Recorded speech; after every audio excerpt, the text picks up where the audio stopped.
I'm doing good. Nice to see you. Thank you very much. Very good. It means Nice a lot to me that you come from time to time to be on the program. I enjoyed the film, you and Christopher Walken. I thought it was very entertaining. Nice going. It's good. Thank you. Thank you know what let's do right now? Let's take a look at your filmography. Okay? Okay. Okay. And then you come back in 6 months, I'd like to take a look at it again. Oh, yeah. 1971, was that really your first film, 1971? Panic in Needle Park. Yes. How old were you? You were a kid then, right? I was. Yeah. I was too young. Too young? Too young for the part. Yeah. Were you a good actor then? No. All right. Then, 1972, something called The Godfather. Yes.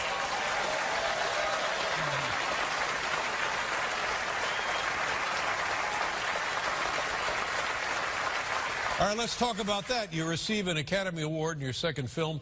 How did you get the part? Did you like the part? Were you comfortable? Tell us all about that. Wow.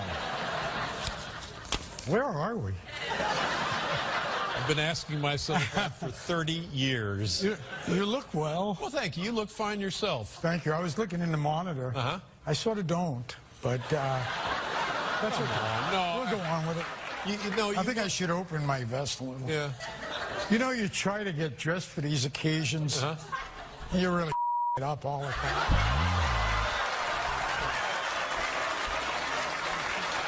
I couldn't too much color. No, you look. I look telling you, what we want you to do is look like Al Pacino. We don't want you to come out here looking like Ronnie Howard. Okay. Yeah. All right. So now tell us about your role in The Godfather. It's not the part you wanted. Are you kidding? Yeah.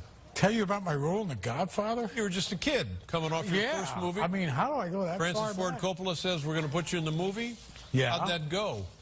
Was really a lot of trouble. Trouble? Yeah, and we had to, you know, I guess the whole, they wanted me for the part, and Francis Coppola wanted me for the part, but Paramount and all the execs there didn't want me. One of these stories, we hear this. Yeah, you hear it all the time.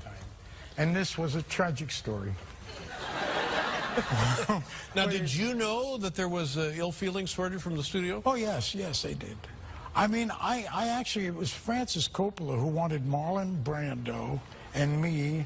And you know what's interesting? There's an audience out there, but you can't see them.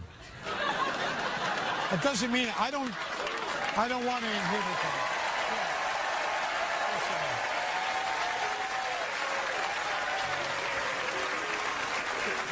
They're sort of in the dark, but they're not really in the dark. Talk about The Godfather.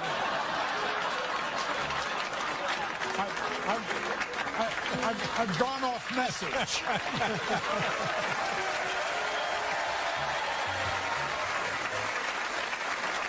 You thought, what I understand is you thought maybe you'd be better off as Sonny as opposed to... Well, I mean, when I read the book, The Godfather, it was a really very successful and wonderful book. It was a real page-turner.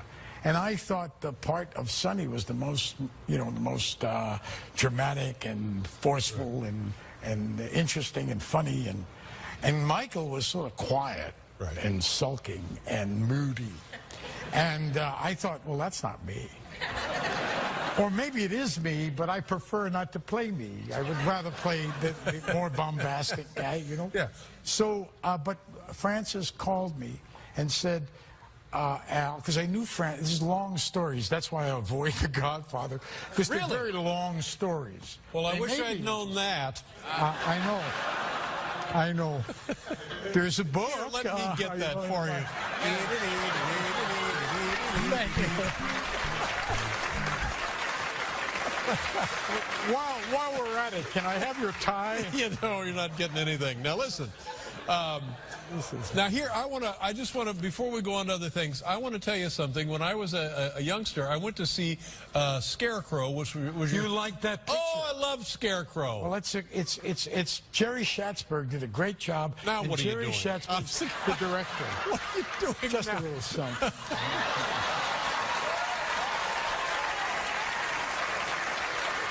Now it's Serpico. Yeah.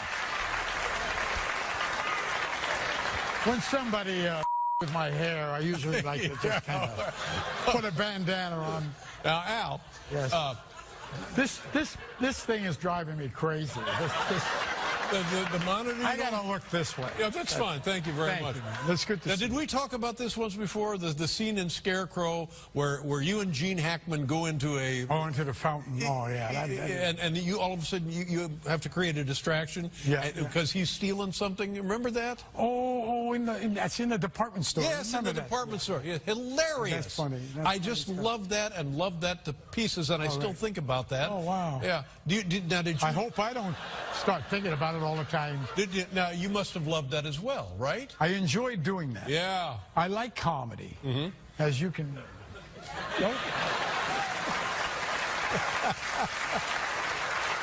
But anyway, the Godfather story is a very interesting story because I didn't. Sorry. I don't want to be rude or anything. No, you're fine. So, but they wanted to fire you from the Godfather. Yeah, they did. Yeah. Why didn't they fire you?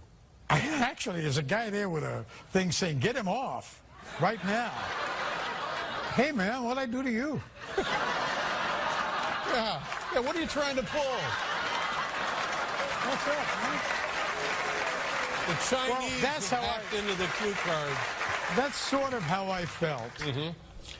That's sort of how I felt when I was filming The Godfather the first few weeks, because nobody wanted me there. And Francis fought for me, and then as he said he'll be able to do it, and in a couple of weeks I wasn't able to do it.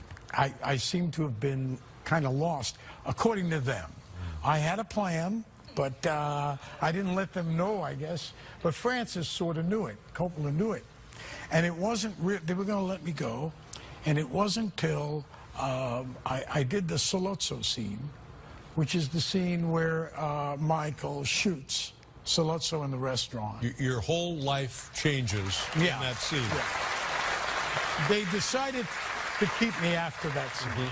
So your character changes as well as your portrayal of the character. That's right. Change, yeah. And that's what sold them on you as the part. Well, I guess so, because what I always saw the part as is an accumulative thing, that by the end of the movie, you sort of see this guy emerge out of nowhere, and that's the surprise of the film for me. Yeah. That sort of was the key to the character for me, to bring it along in such a way that by the time he takes over, it's like shocking. It's an amazing transformation, because in the beginning, reluctant, aloof, not so sure, distance. These are all normal human emotions when you consider the business you were expected to go into. That's right. I'll tell you, you and Christopher Walken are also great in stand-up, guys, which opens tomorrow. We'll be right back with Al Pacino, everybody.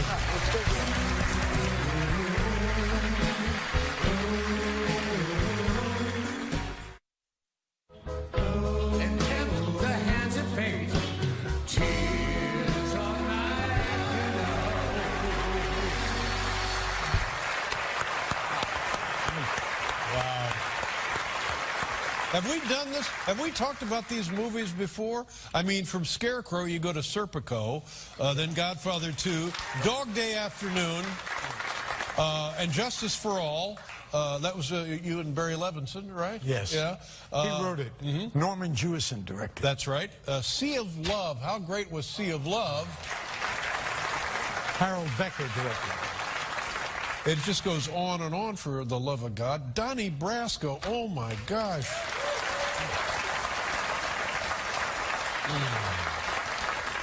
American Pie 3. Really? You know who was on here? I don't know when he was on, but this guy, it reminds me of you, because it's just cool. That's all you are, is cool.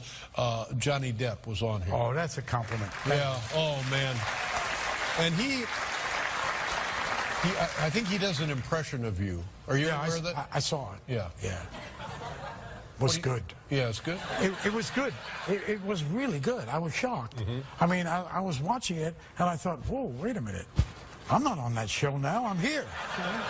I thought he was so good. I mean, he gets the tone. He's so... Could you do a gifted. little of Johnny Depp doing the impression of you? Absolutely. Absolutely not. Does he do it like this? Maybe one of those things?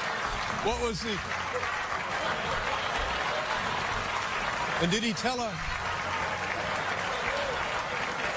You know what it is Johnny, who I love, by the way, he's just a, you know, I love him. And we worked together. We did Donnie Brasco together, that's right. And he did a joke that he said that I told him. That's what I was thinking. Yeah. And what is the joke? But he didn't seem to understand the joke. Well, tell us the joke. Well, you know, you have to understand it to be able to recite it. Sure. So it's about a skeleton. Skeleton goes into a bar. That's right. A skeleton goes into a bar and asks the barman for a beer and a mop.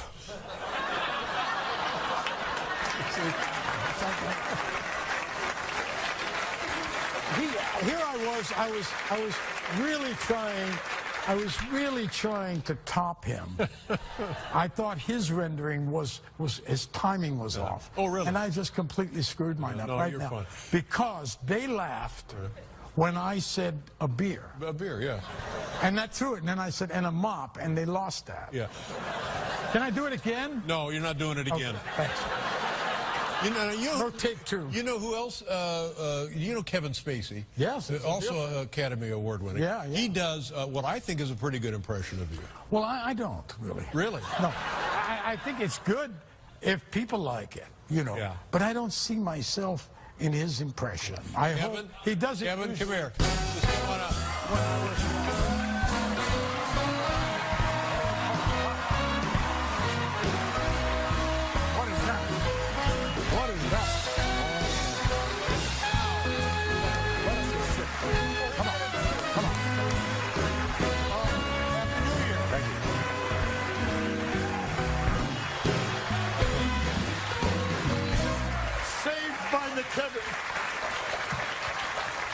Kevin, how are you? Nice to see you. Oh, shut up, Dave.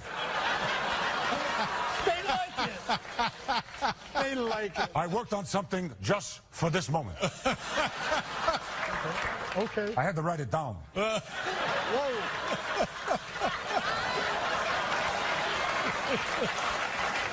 Okay.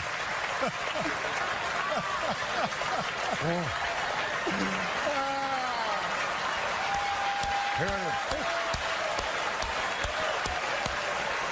Here it is.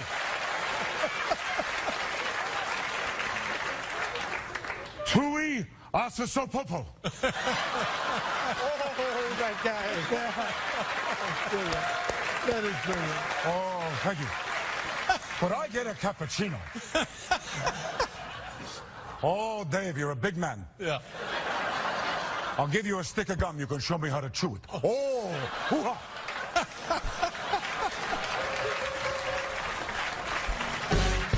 Kevin Spacey, ladies and gentlemen. We'll be right back with Al Pacino.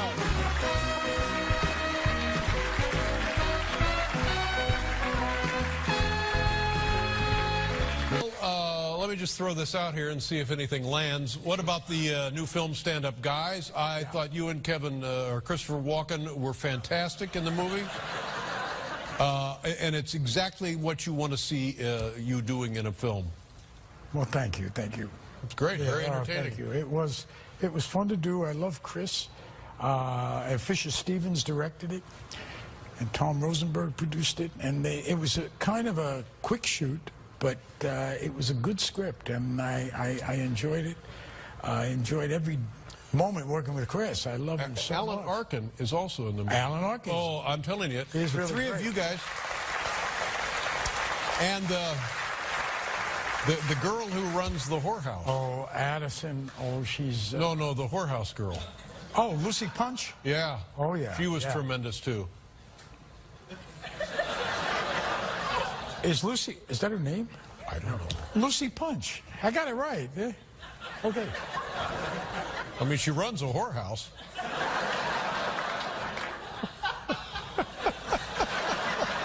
I sort of wouldn't know, you know. Let's just try this. Let's take a look at a clip. What are we going to see here? Oh, he startles me with his questions, no? We're going to see, I think it's the bar scene where they just stole the drugs from a pharmacy, for medication drugs. Chris Walken's character, who's been is medicating himself with these drugs he needs for diabetes and stuff. A wide variety of things. And you pick out some